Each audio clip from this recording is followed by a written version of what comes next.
Tujikaze, tujikaze, jikaze. Tujikaze, tujikaze, jikaze. Africa, tujikaze, tujikaze, jikaze. America, tujikaze, tujikaze, jikaze. You are listening to African Father in America podcast by Simon Javan Okello, live from Seattle, Washington, USA. Thank you so much for joining me for today's episode of the Daily African Proverbs here on Clubhouse. My name is Simon Javan Okello. We're also live streaming on YouTube, so thank you for joining us on YouTube as well. I am excited to be here with you. It's Tuesday morning here in Seattle. I'm sure there are people who are in different parts of the world who are also joining us for today's program. But I'm especially excited to host, my amazing brother Tutaleni Asino.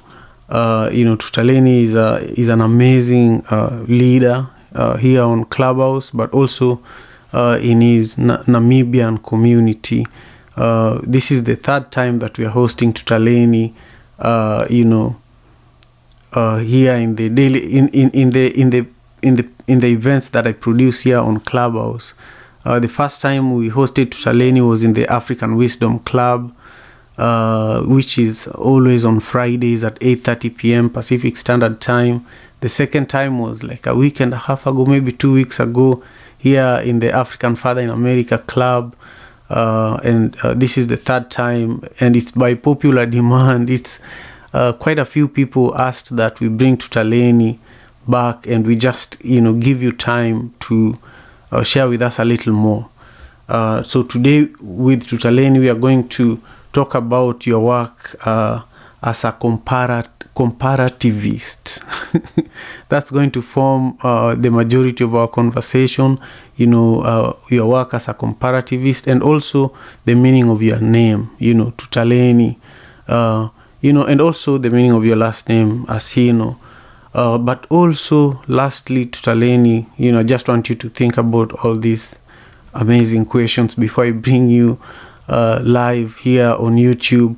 Is for you to share with us, the way that Namibia is thriving as an economy.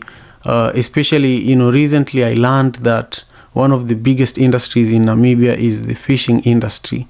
And the way that Namibia is doing it is quite advanced. I was listening to a conversation in Kenya, amongst Kenyan leaders who are actually traveling a lot to Namibia for benchmarking in regards to fish farming, and they're also traveling to Namibia a lot in regards to dairy farming. So I wanted you to just touch on some of the exciting things going on in Namibia. So for those who are on YouTube, I'm sure you can now see my brother Tutaleni has joined us, and I want to pass it to you, Tutaleni. Just introduce yourself, and then share with us your interpretation of today's proverb, and then just take the floor and share your response to some of those questions and thoughts that I had. Thank you so much. Brother Simon, thank you for the invitation. Although I should stop calling it an invitation, because I'm home in the African Father in America Club. We engage regularly, so I'm always happy to be here, and I get to learn a lot from so many people who come into the room and hear their interpretation and reflections on the daily African proverbs. They help us center our days, whether you're joining early in the morning or whether you are in the afternoon or towards the end of your day. Wisdom knows no time, so it's always a good place to be in to reflect on many of these proverbs, which are as timely and as applicable today as they have been through many moons. So thank you for being here. For everyone in the room, everyone watching on YouTube, or who will be watching at a later time. Again, I'm Tutaleni Asino, and I am a Namibian who is currently at Oklahoma State University in the US. On Clubhouse, I'm the founder of the Namibia House Club, which is has been a fun and amazing space that we have curated and been growing together. I see my brother Clarence is there in the room. He's just one of our amongst some of our moderators on the Namibia House Club. He does a lot of good work around entrepreneurship. And our club has grown significantly to, I think, uh, around 12,000 people at this point. And part of that is because we work together, we pull in the same direction. It's not really one person who's growing it. It's a bunch of us working together. So similarly to the Proverbs room where we all come together to pull in the same direction to nourish each other with our reflections. So I like today's reflection as I do all of the other ones, and the proverbs are always funny. Our ancestors are funny people, so they. I have a mentor of mine, Anna Donaldson, who was a professor at Iowa State University, and she used to say, "If you can make them laugh, you can make them learn." And I always think that's a really good reminder in these proverbs. You know, we end up leaving with a bit of smile on our face, but we're learning because the ancestors are making us laugh in the process. If a man wants to grow a long tooth, he should have the lip to cover it up. So our proverbs are always visual at the same time. So I picture myself with a long tooth and a long lip, which I don't know why I would want a long tooth or a long lip. So that does sound a bit funny. But for me, I think you know, it speaks to desires. So if you want something, you have to also know that you should be able to carry that which that you want. So if you're asking for something, you should be strong enough to carry the load when it arrives. And a lot of the time we forget that. For example, in today's time, we talk a lot about freedom. I should be free to do this. I should be free to say X. I should be free, free, free. But we forget that there's a responsibility to freedom. So if you want freedom, you know, if freedom is the tooth that you want, the responsibility is the lip that should cover that. So I really that's my takeaway that you know, if you want freedom, you should also have the ability to be responsible to carry that freedom. So that's my reflection on that. I hope Simon, I'm coming out clear. Yes, yes, you're coming out very, very, very clear, very clear. And thank you for everyone who has joined us for the Daily African Proverbs. Today, my special guest is Tutaleni Asino. Tutaleni is from Namibia. He's the founder of the Namibia Club here on Clubhouse, and he's also, a professor here in the U.S. He teaches at a university here in the U.S., and one of the things that he focuses on is, a lot of his research is around comparativism. And I've never heard that term until I met you. So I wanted you to tell me what this means and, just share with me where the inspiration to do this, to focus on this came from. Absolutely. So I went to Penn State University for my PhD, and I went there for really two main reasons. One, I was looking for, of course, I wanted to study the use of technology in education, and I recognized that in most parts of Africa, Namibia in particular, we have more mobile devices than anything else. Many of us never had phones in the house. But we jump straight to cell phones. And I was always curious about how is it that we use mobile phones for everything in our lives, whether it's for medicine, for banking, for texting, and everything else, but we don't use it for education. So I was really fascinated by the advances in that space and how we can use it. So I went to Penn State for two reasons. One, there was a professor there by the name of Ladis Samali. He's from Tanzania originally, but also did his PhD around here. And he specialized in comparative international education and also in indigenous knowledge and adult education. So I was like, no, finally I can go to a place where I can learn from a fellow African scholar who can understand Africa in its own um, context. So I went there, but they also had a program in learning design and technology, which is in some places called instructional design, educational technology, and so forth. So I was able to do two PhDs at the same time by combining these two projects, these two fields that I like. And the comparison part comes from one very specific standpoint. One is that a comparativist is someone who practices comparison in their research, who is interested in seeing how things happen in one space and how they happen in another, and what can we learn from that. And if you think about it, comparison is something that we do every single day. The reason why we know cold is often because we know hot, right? And especially if you're outside of your community, let's say for Simon and I who are here in the US, you can't help but compare, right?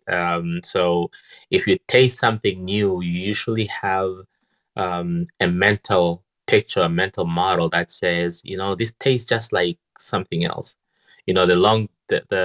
The funny joke often is that anything that we don't know what it tastes like, we usually say it tastes like chicken. So because most of us know what chicken tastes like, so we're always constantly comparing. When you think someone is beautiful or not beautiful, is because you're comparing them to some other standards that you think it is.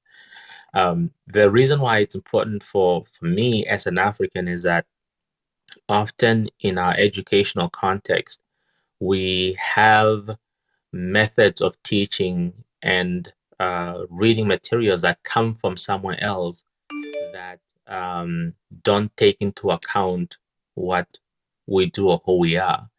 So my interest was, well, if we are going to adopt all of these things in our cultures, whether they are technologies, educational methods, and everything else, it'll be great if we can actually think about whether or not it fits with our culture, whether it actually aligns. So if an example is this, if you're teaching a young student about how to filter water to get clean water in your community, and you're teaching them about this process through, let's say, test tubes, lab, and everything else, if that student doesn't have those things in their community, you're introducing noise in their learning process, right? You're introducing a lot of cognitive dissonance that is interferes with their learning processes. So really, I think the idea of comparison is that there's lessons that happens all over the place, and if we learn from that, we can improve ourselves.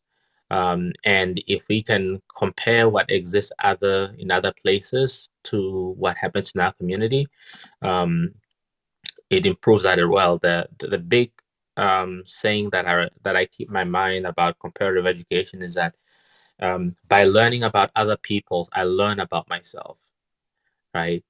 So if I can learn about how people are teaching in Kenya, and I compare it to how I teach in Namibia, I either learn how to improve my practice, or I learn how to adapt things from other communities and also make sure that they fit in my community. So that's sort of my long-winded answer of what comparative is and what it means to be a comparativist. Wow, thank you so much.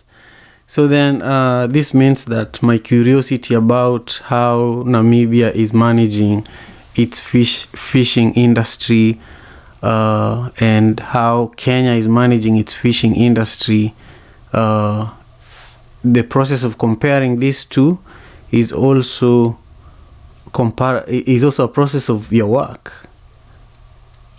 Exactly, and the whole aspect of comparison, and as a field, it sort of teaches you how to do that, right? So, in English, the saying is, you can't compare apples and oranges, right?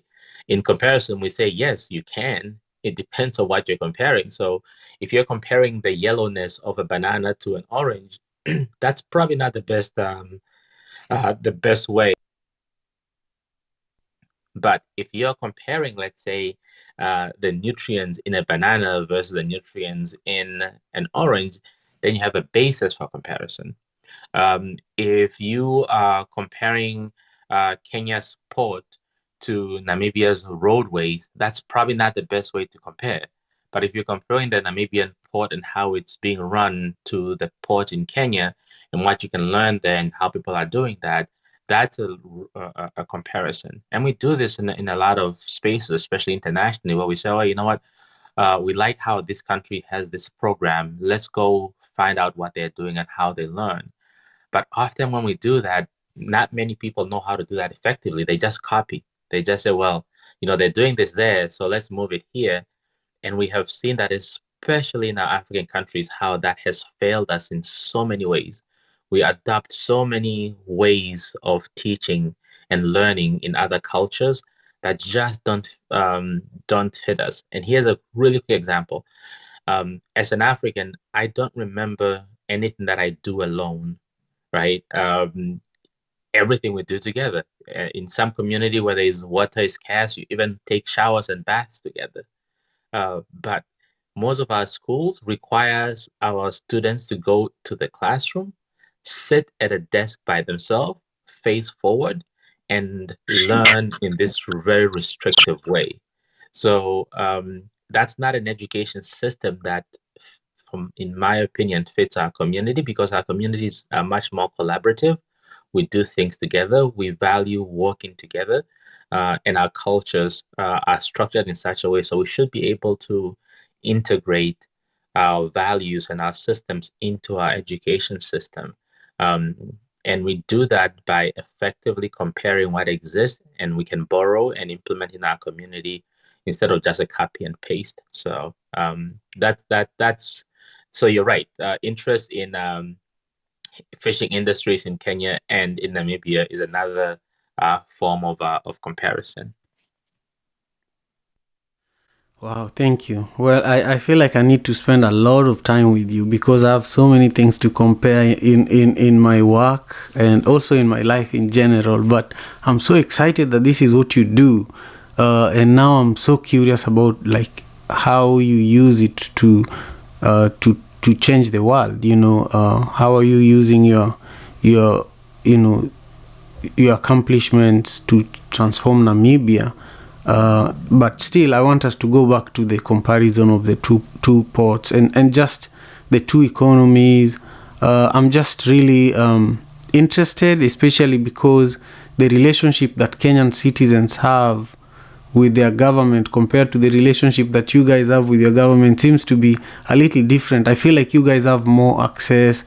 You guys talk a lot more with your leaders in open forums than I see with Kenyans, especially just going by how many of your leaders, and not just government leaders, but experts, doctors who have shown up for the forums that you guys have been holding. It's just been impressive to witness, and also diplomats. It's just been amazing. But there's one question though that is also very important that we don't forget: the meaning of your name. We have to get to that. So I have to remember this. Okay, go ahead.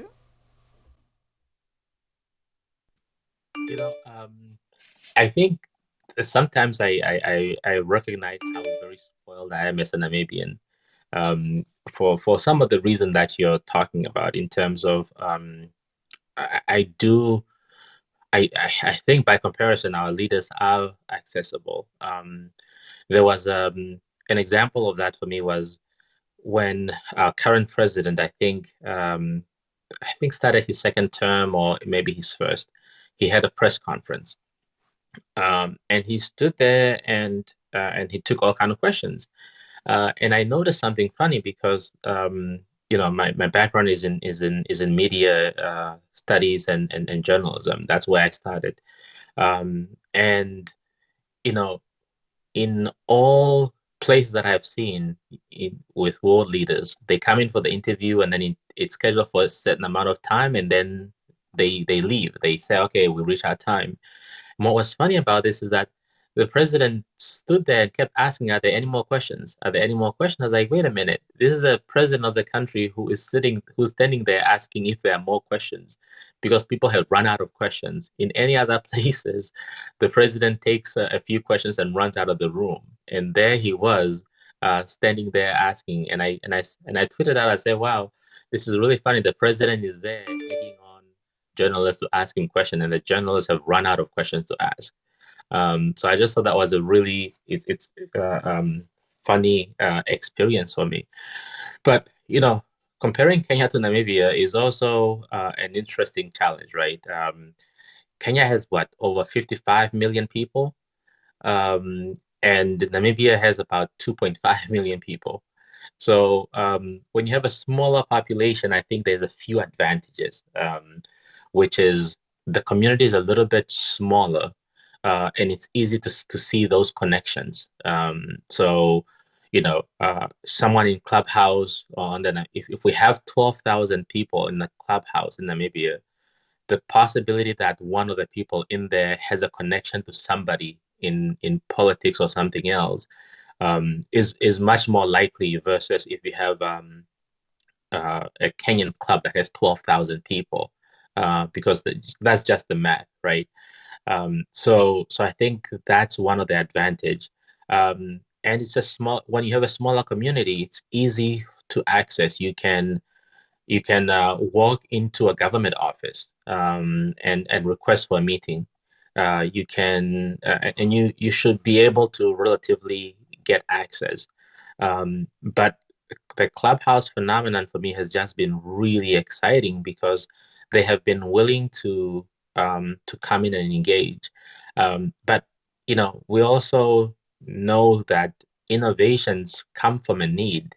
So if people are coming to a space, it's because there's a need for something, right? The reason why I come to the African proverbs every day is because there's a need for me, right? I like hearing the proverbs. I like hearing the reflections. And I think for me that there's a need for that in the same space in the Namibian community. Our leaders need to be heard, and our people need access to those people. You know, there's just I was excited when we had the First Lady of Namibia come into our Clubhouse and start talking about COVID. As close as communities are in Namibia, not everybody will get that opportunity to speak to the First Lady and ask them direct question and say, imagine in any country going to the First Lady and ask her, "First Lady, why did you not get vaccinated? Do you realize how wrong that was?" And have that First Lady answer and be held accountable. And she did that. Much to her credit, she came in and answered questions. Was able to say, "You know what? I didn't have the right information, and I should have done this, and I'm going to get vaccinated." And it's just that really open dialogue. But part of that is, and again, I'm drawing parallel to the proverb space that Simon, you have created. You can only have conversations when there's when the space permits it, when there is respect, when someone feels that they're not going to be shouted, they're not going to be called names, that the place is somewhat safe for them to share. And I think when you curate a space like that, people are more willing to come. They'll be nervous at first, but then over time they start asking you and say, hey, can I come over to your place and just have this conversation? So I think that has really been one of the biggest blessing for us, that one, we have a smaller population. Two, we have created a space where people feel that they're not going to be yelled at or screamed at. They're going to get asked tough questions, but at the same time, it's done in a respectful manner. Yeah, thank you. Thank you so much, my brother Tutaleni, and to everyone joining us on YouTube. Thank you so much for being here with us. My name is Simon Okelo. I'm in Seattle, Washington. I am from Kisumu, Kenya originally, and I host the Daily African Proverbs, every single day since January. This is an important space, as you've heard Tutaleni sharing. And I'm really excited to host Tutaleni today. He's a leader that I have so much respect for. Today's proverb is on my Instagram. It's my latest Instagram post, and it says, if a man wants to grow a long tooth, he should have the lip to cover it. That's the proverb that we are centering our conversation around today. Please feel free to go to my Instagram page and leave your comment, and I'll respond later on after this room. And also after this room ends here on Clubhouse, and also our live stream ends on YouTube, we are going to go live on Instagram for 10 to 15 minutes at the most. We will talk about the recap of the Daily African Proverbs, where we will discuss, what stood out. We'll talk about what was surprising, and we'll talk about, the biggest lesson from today's Daily African Proverbs session. So join us there. I'm not sure who is going to help me co-host it yet. I will let you know towards the end of the room. But in about 1 minute, we are turning off hand raising. So this is a perfect time for you to join us on stage. And then after that, after my current conversation with Tutaleni, we are going to open it up for comments from our amazing friends and family and supporters who are on stage, and also all of you in the room. I'm really, really grateful for your presence. If you have a moment, please just ping in 5 to 8 people so that we can expand the number of members of the village who have joined us here for the conversation on Clubhouse. And remember to follow the African Father in America Club as well here on Clubhouse, and also subscribe to my YouTube channel, which is Simon Javan Okelo. That's where we are streaming from. So my brother Tutaleni, share with us just the meaning of your name. I come from a tribe called the Luo tribe, Luo, in Kenya. And our last names are also the ways that, your ancestry can be traced back. And that's how, your family can be found if there is that need, And also, it's how you can compare yourself with other people from your heritage, For example, my last name is Okelo. If you are to go to Kenya, you'd find so many other Okelos. If you went to Uganda, you'd find so many other Okelos, and South Sudan and parts of Tanzania, because the tribe I come from spreads across the Great Lakes region in Africa. And, my name, for me, it means to bring, to bring. The other meaning of my name is it's really like a gift, to bring something, to bring something. That's the meaning of my last name, Okelo. But, you have two African names, Tutaleni, Asino. So I wanted you to talk about both of them so that Joanne and Raphael can leave me alone, because they've been on my case with this question. Thank you. I see Joanne's comment as well about Kenyans professionals in Namibia, and there's a saying that our president likes to say, that Namibia is a child of international solidarity, and it's midwifed by the United Nations.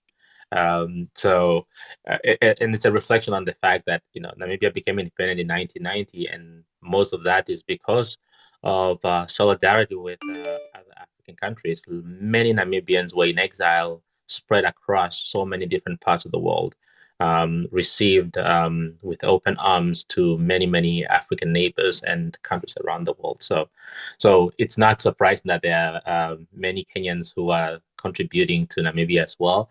And I think Namibia is finally at the place where it's also have its own people outside contributing as well. But Simon, before I even go any further, I'll be remiss if I don't recognize someone who's in the room that I don't think you have met, but I think you'll be as excited to meet her as similar to your meeting with Auntie Beans, Howardness. There's a phenomenal person in the audience, Miss Anne Gephardt, who's listening in the audience right now. She was actually our guest yesterday in one of our rooms in the Namibia house. She's amazing because she was actually she was actually the first Black woman in Namibia to be admitted as a real estate agent. Does a lot of phenomenal work around women empowerment and just a fountain of wisdom. So if you're looking for somebody else who you can definitely come invite to a conversation, and it can continue our love for having conversation with our elders and benefit from their wisdom, she's definitely someone that I would speak highly of. So just wanted to say good morning, or rather good afternoon, to Memeta Deka in the audience there. Hey, Tutaleni. Uh, So I invited her to she's on stage and she's on mic. So maybe you can let her just say hi. Welcome. We are so happy that you're here. Thank you so much for being here. Memeta Deka, if you are available to say hello, maybe you can just come in and say hello. Okay, thank you very much, Tutaleni, and thank you very much, Simon. It's a pleasure for me to join you here. I am getting used to joining the brains of tomorrow, actually the brains of now. And this platform for me is very, very encouraging. And I encourage you to keep on doing the good work, because knowledge is power, but applied knowledge is even more important. So you are helping us to understand what is happening in your world of today, and we need to understand that knowledge and we need to apply it. Thank you very much. I'm so happy to be here. Thank you so much. You're most welcome. I love what you said. Knowledge is power, but applied knowledge is more important. I'm happy to meet you, and I can't wait for us to have you for an extended amount of time for us to learn more. Thank you so much, Tutaleni. Now, Tutaleni, I want you to I know that one of the questions that I'm most curious about is just to learn the meaning of your names, but you touched on the history of Namibia, and I feel that I've never allowed you to share with us just a brief history of Namibia, just a little bit before colonization, and then what led to many Namibians going on exile, before, what you said, the quote that you used, expand on that quote, the quote that you used earlier. Could you repeat it, by the way? Yes, I was referring to a statement that our president is fond of making, saying that he often refers to Namibia as a child of international solidarity, which is midwife by the United Nations. And the reference there is, Namibia was one of the successes that the United Nations can claim as being involved in the facilitating independence. So in 1990, and there are two events that about Namibia that people around the world I find usually do not know. But before even that, as it is in most African countries, we don't know much about our history before colonialism because it was erased, which is one of the biggest human gross human violation, in my opinion, because when you don't know where you come from, when you don't know how far back you can trace your roots, that is a gross human rights violation, in my opinion. But the other part is also a lot of people do not recognize the connection that Namibia had to the Holocaust. And that is because in around the early 1900s up to 1904, the Germans wiped out about 80% of two ethnic groups, the Hereros and the Namas. And the methods that they used there, the Germans considered so effective that they called the people who were doing that back to Germany to start the Holocaust process. So you have to ask yourself if the world cared enough about Africans and intervened in what was happening in Namibia, if how the world would have been different as a result. So there's that kind of a suffering that the world has often forgotten, to the point where I think last year Germany finally took responsibility and starting the process of reparations.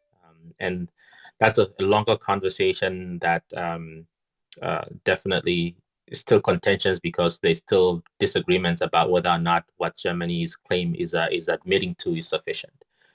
The other part is, we know about apartheid in South Africa, but many people do not know about apartheid in Namibia. Because it was happening in both countries, because the government that was the apartheid government in South Africa was the same apartheid government in Namibia. Namibians were jailed in prisons with Nelson Mandela at the same time. For example, one of the person that I admire greatly, who passed away a few years ago, Andiba Toivoya Toivo, was jailed for about almost the length of time, a long time, just like Nelson Mandela was. So, and there were many other Namibians in the same situation as well. So there's a long history of Namibia that is often forgotten by the world. But I wish to learn more about Namibia before colonialism, but it's really hard to find the resources there. So I continue to engage with my elders to try to find that. But that also is connected to my name in a way. Simon, I don't, in my group, Awambo is the group that I'm from, and Oshiwambo is the language that we speak. In a Shuambo, our names, as far as I know, are not necessarily connected by last names. But it's the first names really that matters.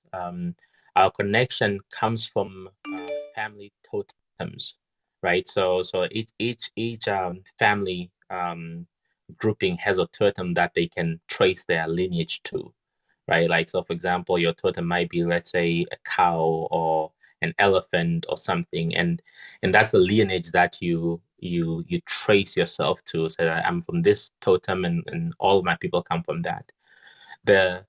The last name, my last name, Asino, is a word for an animal that exists almost similar to a springbok, kudu, or maybe in the US would be a deer, for example. But my first name, Tutaleni, just means let us see. So that's the translation from Oshiwambo to English. And my middle name, which is spelled IITA, means war. So if you put those together, you can probably understand that I was a child of pre-independent Namibia with politically active parents, my father specifically. And there was a desire to kind of, either see when this war will come to an end, or when peace will arrive, and so forth. So most Namibian names are either after an event, meaning, or named after somebody. The tradition in my culture is that if you name a child after a person, you expect that child will take on the characteristic of that person. So you name your child after someone who you admire because they should inherit the spirit of that person so that they can be like that person. But mine, I think my father decided to just create it based on the situation that was happening, and um, and he didn't do me much justice because in Namibian, in my culture, when you get married, there's a process called where you get dressed. So you have your namesake come and gift you with clothes and all of these things. And at every event, whether it's confirmation and what have you, you have your namesake come and play a pivotal role. So guess who does not have a namesake? So when it comes to all those events, I don't get dressed, I don't get all the presents for the namesake. So I think my father did me a little bit of an injustice as far as that is concerned. We do use Christian names, Joan, but they're not required. I think that usually you would have a Christian middle name maybe, but I think in some countries where I think Christian names are more common as first names, but in Namibia, I think it's an equal mixture that you find people with Christian names and non-Christian names, but it's a big mixture. I loved it. I love listening to you, Tutaleni. I can just listen to you for a long time. You're a good storyteller. Now, when I listen to you talk about the meaning of your names, that's also very similar to our naming traditions as well, really. And also we have Christian names that have also, like my name, my first name is a Christian name, and even my middle name is a Christian name. Then my last name is my African name. Yeah, great. Thank you so much. I want to now open the floor for our amazing friends who are on stage with us to just, share some closing comments and also share your thoughts and interpretation of today's proverb. If you're just joining us, my name is Simon Okelo, and I'm so happy that we are all here for the Daily African Proverbs. Today, our special guest is my brother Tutaleni Asino, Dr. Tutaleni Asino. Tutaleni, I didn't know you have 2 PhDs. You decided to study like they will never be studying anymore. It's very great, man. I have so much love and respect for you. Now, let's hear from Marlon. Marlon, what did you hear, and how does today's conversation make you feel? And also, what's your thought about the proverb today? The proverb today says that if a man wants to grow a long tooth, he should have the lip to cover it. The mic is yours, Marlon. Thank you. I'll have to go next, Simon. Thank you so much for the introduction. I'll have to go after David. Thank you. Oh, no problem. Thank you very much. Now I want to pass the microphone to David, and David is an amazing contributor to the Daily African Proverbs, and we are collaborating on a number of projects together. We've actually worked on Africa Day together. We are working on Africa Day programming every Saturday, from this coming Saturday. And David is just a wonderful human being. His goal is to end poverty. He's focusing on SDG number 1, and he's a social entrepreneur and an IT specialist at the UN in New York City. David, share with us, just your comments and feedback based on today's conversation, and also your thoughts on today's proverb, your interpretation. Thank you so much for being here. Oh, thank you, Simon, for the great introduction. And again, thank you to Tutaleni for coming, for being here, and also for sharing the great insights. I was really kind of just listening to what you are saying when it comes to education here, and I think you are on spot, by saying that we really need to integrate our value in our education system, especially when you pointed out that, in classroom we sit alone, but in our regular life or our African way of life. We are always communal.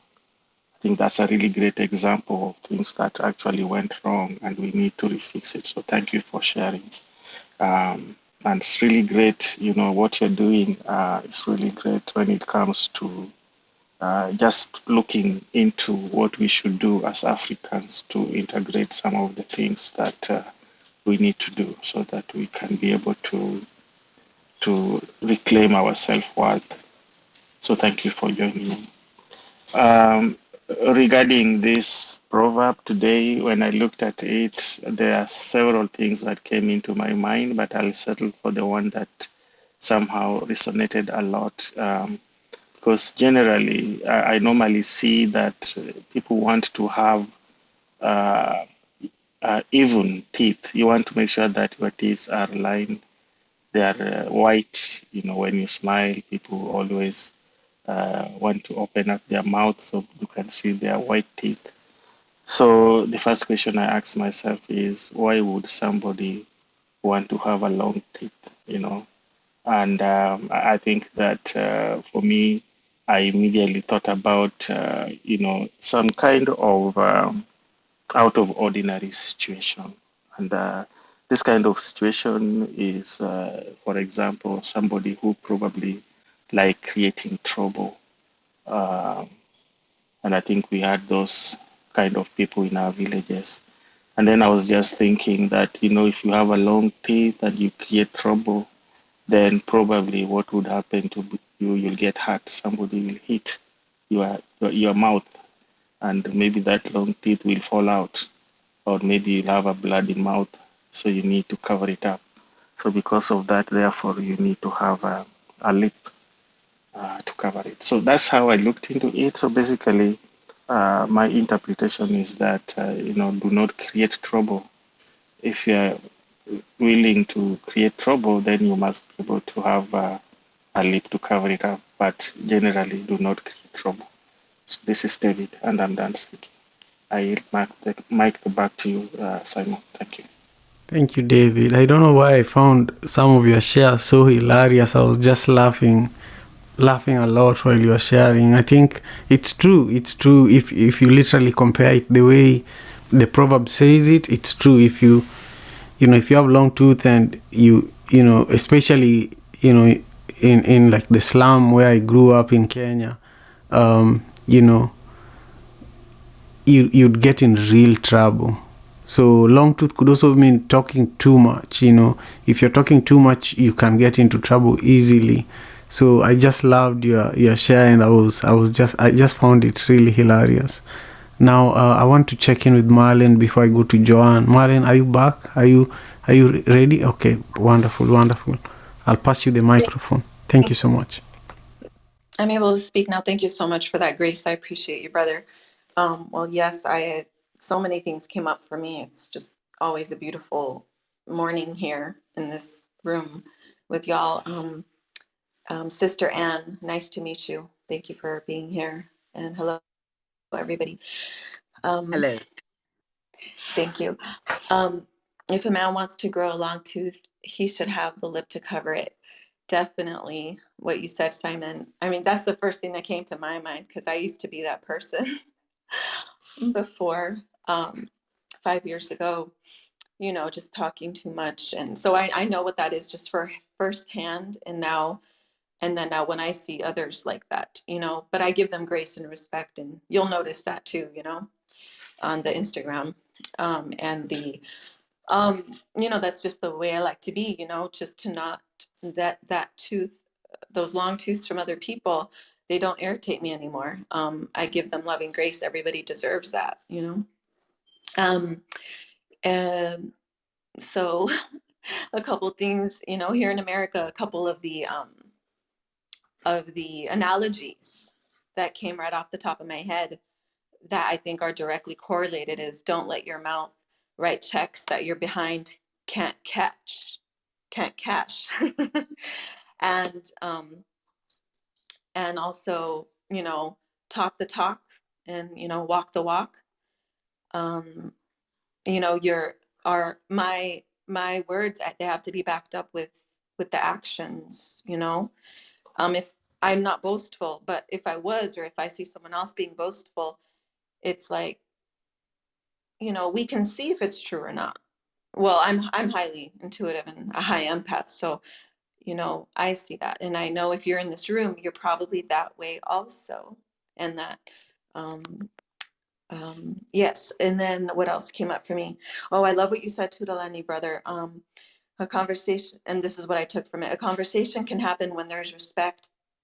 Where I feel whole, like in the rooms that I feel whole and at home, like this one, I'm completely okay with saying my piece, you know, on the subject, and we can have an honest and respectful conversation, you know. So all of our long teeth can show, you know, but with respect, and we can acknowledge each other and give each other kind feedback, you know.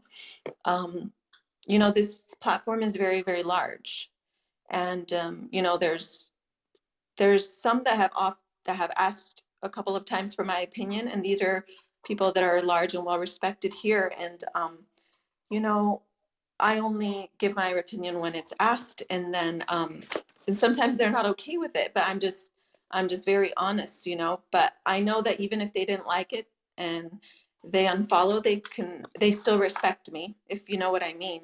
So just being able to, in every sense of the word, back up your words and actions. In my real life, I do this too, with kindness and respect towards the other, because we're all human. We all deserve the love from the universe and each other, even if you can't agree. So I hope that made sense to anybody. And if it did, I'm happy. And if it didn't, just keep coming back to this room, because it's a beautiful room that I hope to always be a part of. Thank you. Thank you so much, Marlene, for your continued support and for sharing with us your words of wisdom. Hey, Joanne, how are you doing? Share with us, you know, your thoughts about today's conversation and also your interpretation on today's proverb. Thank you so much. Good afternoon, all. Good afternoon, Simon, from Nairobi, Kenya. It's 5 o'clock in the evening. Yeah, that's why it's afternoon or evening for us. Thank you so much to Taleni. Listening to you is like a fresh breath of air. I just like your storytelling, you know, mode of talking, because it makes listening to you very, very interesting, and you make whatever you're saying easily understandable. And also, like Simon, this comparativism area of your specialization is something that's new to me. Never heard of it before. In fact, I had to Google it, and it's actually around the grounds for rational choice. So that's very interesting. I think it's an area that I'll also just look into again. Today's proverb: if a man wants to grow a long tooth, he should have the lip to cover it. For me, as a lawyer, I interpret it as for every right, there's a duty or there's a responsibility. So if you want someone to stretch a little more for you, it would be good for you to also stand up on your own, not just cry about your rights all the time and do nothing about it. I won't take much of your time because I want my daughter also to speak. She'll speak from here, and just to give us her own interpretation of today's proverb. Her name is Candy. Hi everyone, good morning, good evening, good afternoon from wherever you are in the world. I am Candy and I am Joan's daughter. And my interpretation of the proverb, if a man wants to grow a long tooth, he should have the lip to cover it. So if you look at it in the literal sense, a tooth is something that you need and you have to take care of. And that comes in the lip. So if you look at it in the literal sense, the lip is what covers or protects your teeth from the elements. So I look at it in a way that whatever it is that you are taking care of in life is something that you're nurturing for it to stand the test of time. And because you want it to stand the test of time, you have to have a protective measure over it. And so that's why I think that the lip is very important in that situation, because you need to be able to take care. I just repeated myself. But where I'm going with this is that both of them are equally important because they help each other in the same. So in a real life situation, say you're getting into business or an investment, you have the idea, which can be the tooth, and you need to have a safeguard that protects the business. So you also need to be able to take care of that safeguard so that your business does not fall. And that's all I have to say. Thank you. Wow, thank you so much, Candy. And thank you, John, for bringing Candy into the room. Bring on Saturday as well when we have, more families joining us and more, children and youths joining us for the family session every Saturday, same time. Candy, it's nice to meet you. Hey, Lexi, share with us your comments about today's conversation with Tutaleni and also your interpretation of today's proverb. Thank you very much. Hello, everyone. Good morning. I hope you can all hear me well. Yes. Thank you.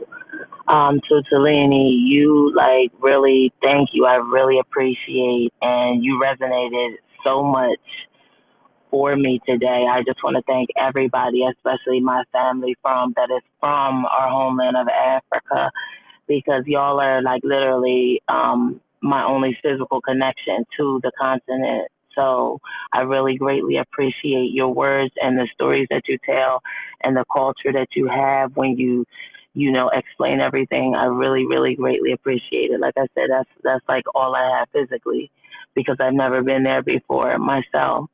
But I do have a spiritual and a vibrational connection to Africa, but y'all are my physical.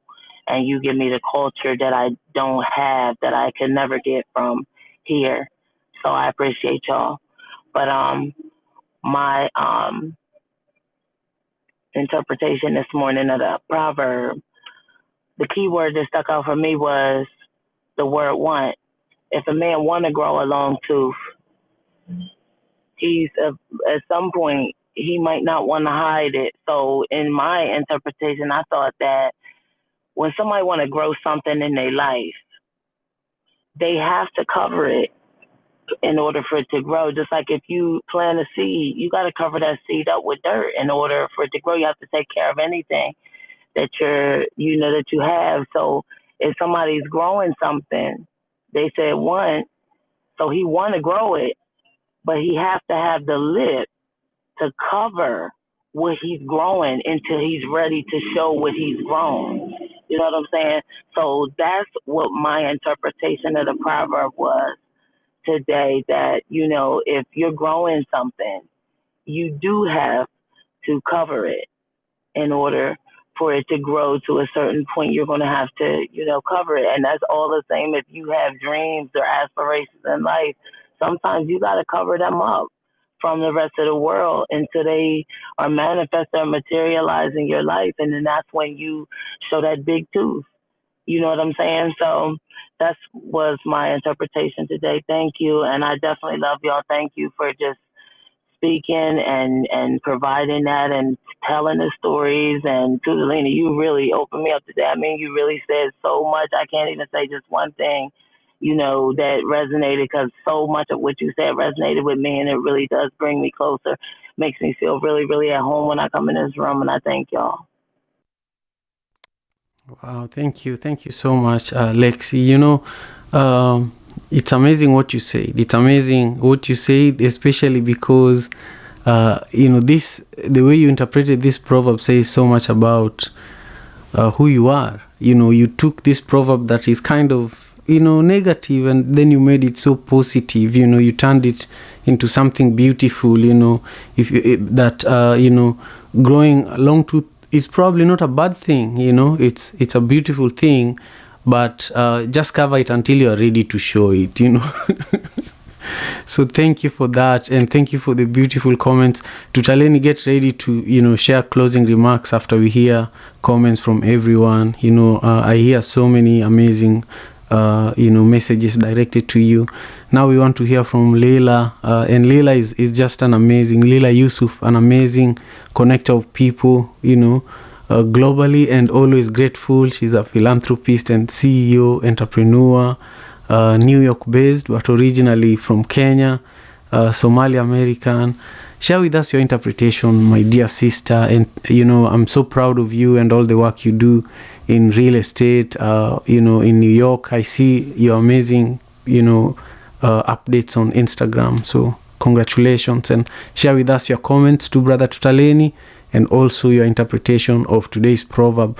The proverb, for those who are just joining us, is my latest Instagram post. Please leave your comment there. Just take a minute, leave a comment. I will respond to it. But it says, if a man wants to grow a long tooth, he should have the lip to cover it. Thank you so much. Leila. Hello, my brothers and sisters. Habari yenu. Good morning. Laleni salama. Good night for those going to bed. Tutaleni, was really good to hear you. I'm actually underground, so I may lose you, all of you. I'll keep it very short. And I'm also wearing a mask, so you cannot hear me. For me, actually, it was really good to hear the naming in Namibia. That was really wonderful. It took me back to the Somalian nomads of naming, and we've kind of lost that a little bit. Because of the radical Islam naming now. When I see my brother's children, I cannot even pronounce their names anymore because it's so Arabic, and I feel so disconnected in a way, So just want to put that vibration out there that we go back into our naming. And I'll just share, my daughter's name is Suraya, and when the moon is full in Somali, we say the light like Laylatul Suraya, that's the light of the moon that covers the whole country, especially in the desert when there is no light, you will follow the moon and the stars. So, and this proverb for me is, your words should back up your action, and also, check what your motives are when you're using your words. So your sharp tooth can be, if I meet you and I have a sharp tooth, if I look at it and I could say, what can I get from this person? How can I use that person? So to me, sometimes I will say, check your motive, and that sharp tooth can be, what is your motives? And always check your motives, so that way you kind of bring your humanity to the space or to the person when you're meeting them or being in a village, instead of how can I use you and what is my agenda, So it always begins with me, and then it's us as a whole. That if I don't check my motive, and then I'm not going to be able to check other people's motive and what I'm bringing into this space. And my train is coming, and I'm done speaking. And hello from New York. We have a full moon. And thank you. And yes, Simon, I would build you a beautiful home in Lake Victoria, because between Kisumu and Malava girls, that's where I went to school. So we can have a retreat there in God's name and Allah, inshallah. And thank you. Thank you so much. Yeah, that might happen. You never know, Thank you so much for your presence, and have a beautiful, day over there in New York. Hey, Bibi, how are you doing? Please share with us your comments to Brother Tutaleni, and also share with us your interpretation of the proverb. But before you do that, I want to thank you all who are in the room on Clubhouse with us. Thank you for taking your time to be here with us. In your evening or morning. It's early morning. It's just 7 a.m. here in Seattle, Washington, and I want to thank you all also who have joined us on YouTube. It means a lot. We are live streaming this conversation on YouTube. My channel is Simon Javan Okelo, so you can tap in over there and join the chat. It's really amazing. And then right after this, we are going live on Instagram with my brother David, and I think Agnes is going to be joining us from Bangkok in Thailand as well. We are going to talk about three things. What stood out during today's Daily African Proverbs show here on Clubhouse and YouTube, what was surprising, and also what was the biggest lesson. So join us in just a moment as soon as this room is closed. Bibi, the mic is yours. And Bibi is just another wonderful contributor to this space, and she's an amazing leader, athlete, mother, you name it. The mic is yours, Bibi. Thank you so much, Simon. And thank you so much, Shalini, for coming in and speaking to us and sharing all these beautiful nuggets. Hello, everyone. Marlon, Lexi, good to hear you. And see you here, David, as well. And hi, Fast Lady, good to see you. And nice to meet you, too.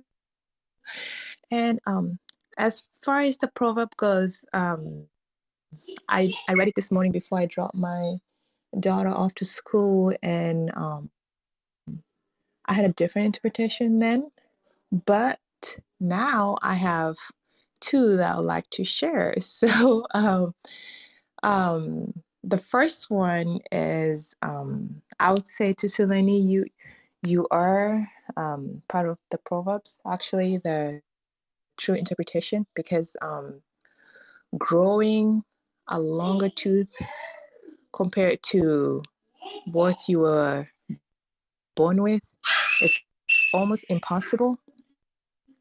But of course, you can do it, and you have proven that by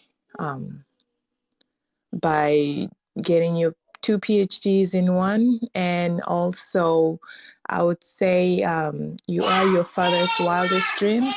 If he's still alive, he should be very, very, very proud, because he did the impossible for his country, and also for you guys as well, because now with that education you're able to go back and do the work that I'm sure that's what he probably dreamed of, and what you're doing is what your country needs and Africa needs as well. So kudos to that, and you are my first interpretation for that proverb.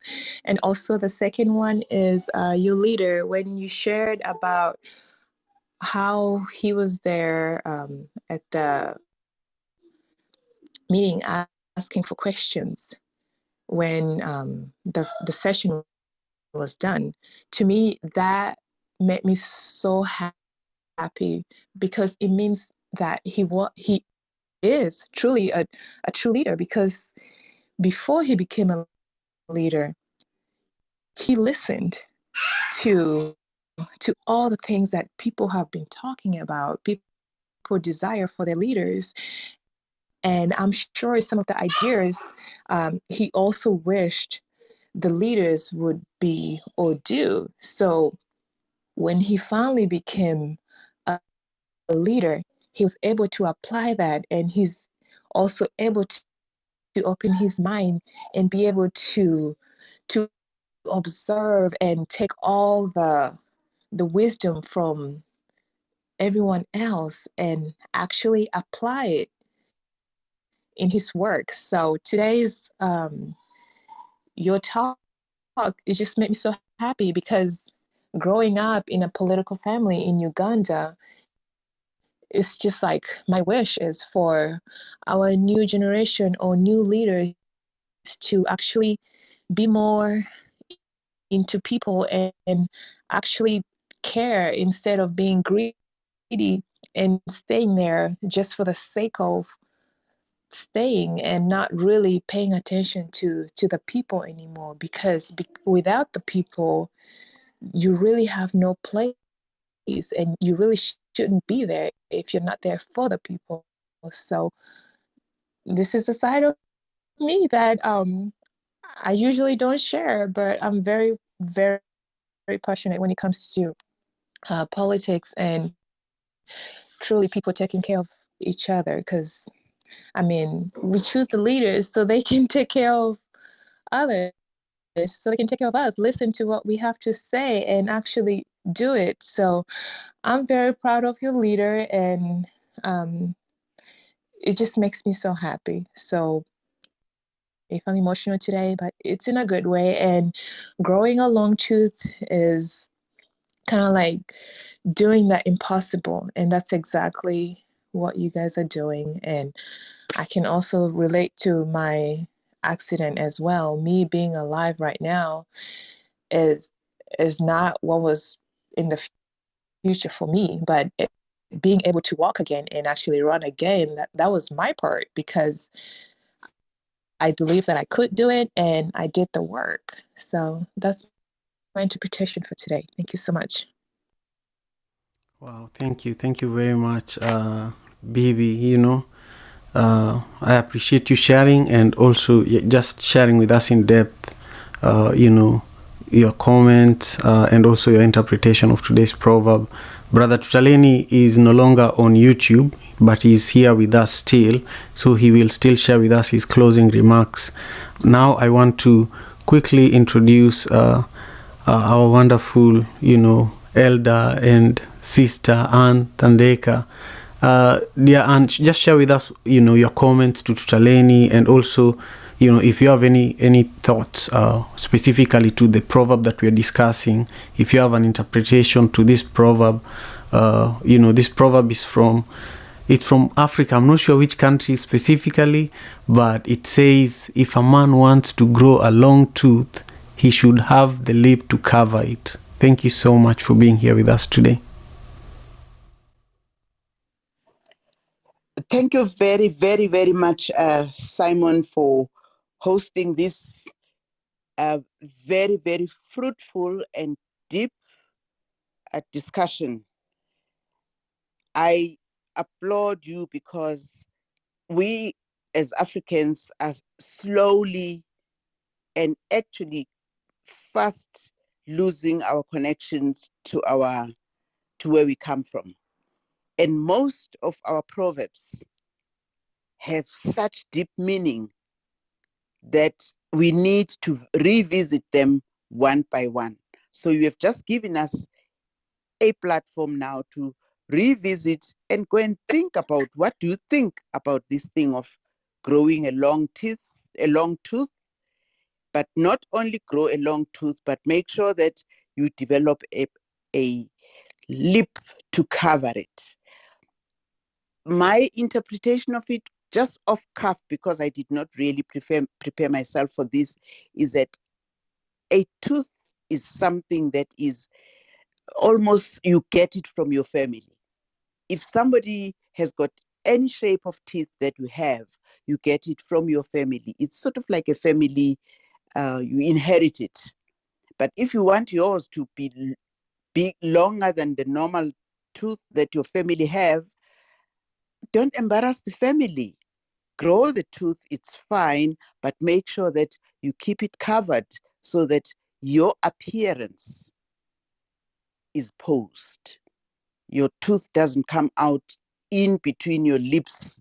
You still look decent, and whenever you open your mouth and you say anything, whatever you say through your mouth, it makes meaning, and it's deep. It's deep. Let's go. I'm going to go and research it and find out what did it mean. But I want to go back to Tutaleni and say, Tutaleni, thank you so much. I am so proud of you, because you have touched on something that we are all actually missing. When we look at our names, at times we tend to not want to refer to our African names. It's nice to be called Simon. It's nice to be called Anne because it's British, it's Queen Anne and everything. But it's not so nice to be called Thandeka. But when you go deep into why did my parents give me that name? The Christian one we understand, but our African names are so rich. I give you the example that my name is Anne Thandeka Gebhardt. If you see that name somewhere, you'll think, number one, this is a woman. Okay, I am a woman. But secondly, you'll think that this is a German lady because the surname is Gebhardt.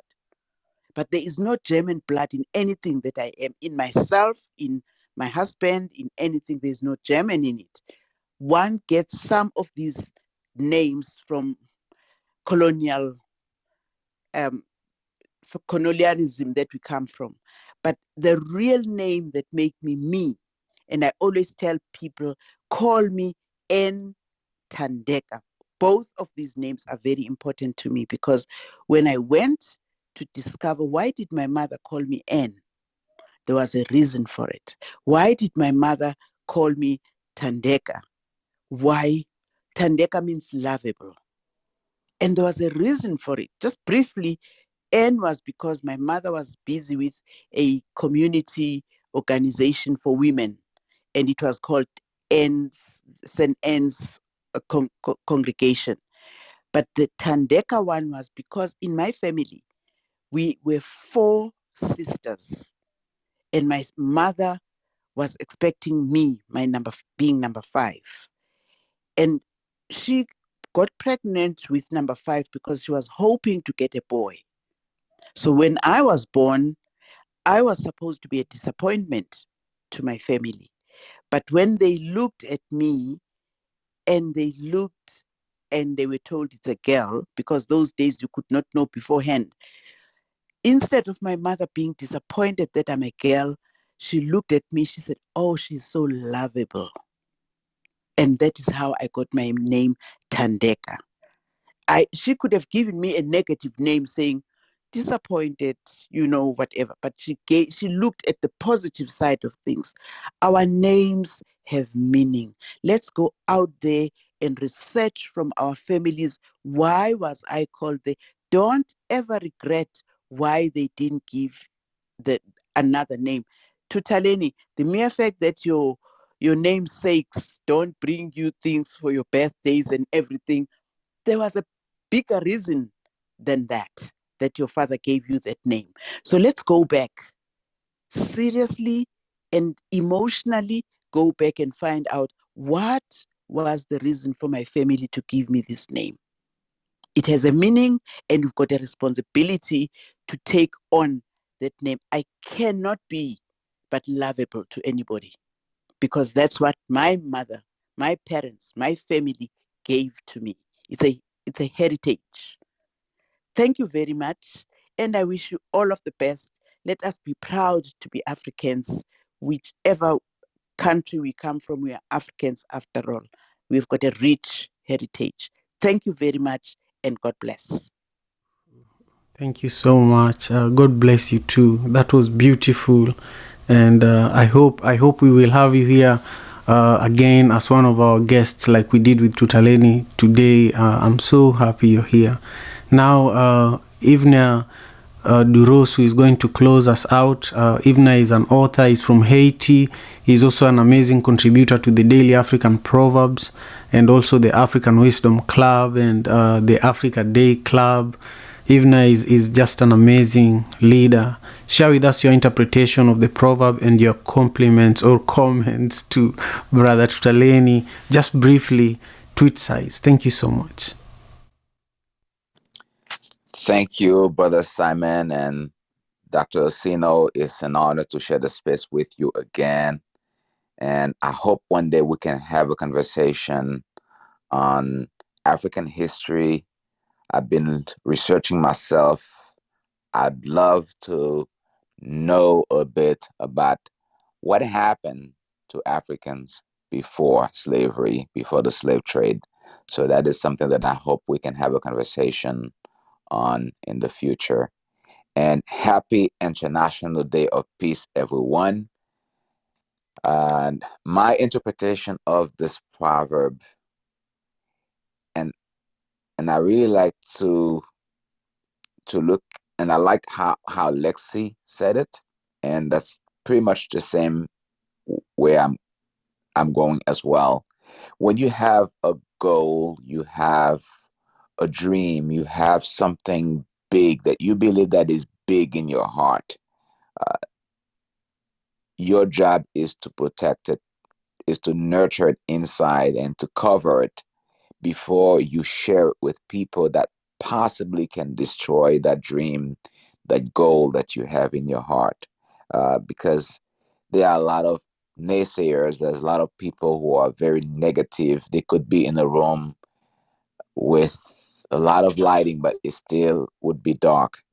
So when you have a dream, you have a goal, a business that you want to create, something big, before you share it with people with small-minded folks, you are to continue nurturing that before you can share it. Protect it with your heart, protect it with everything you have before you share it, so that you can grow that dream, you can grow that vision that you have. This is my interpretation in twit size, Simon, of this proverb today. And by the way, this is a Nigerian proverb. Wonderful, wonderful. Well, thank you. Listen, I was supposed to call you yesterday, so let's connect today and join us tonight. By the way, how could I forget this? Tonight, in the One Vibe Africa Club, you should look up One Vibe Africa Club and follow it. I founded a non-profit organization called One Vibe Africa, in 2008 after the post-election violence in Kenya.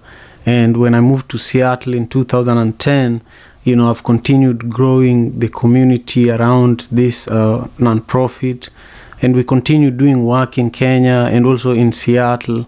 So tonight we are going to be bringing, together, two amazing leaders. One is a big influencer on Clubhouse, and another one is a renowned fashion designer in Kenya.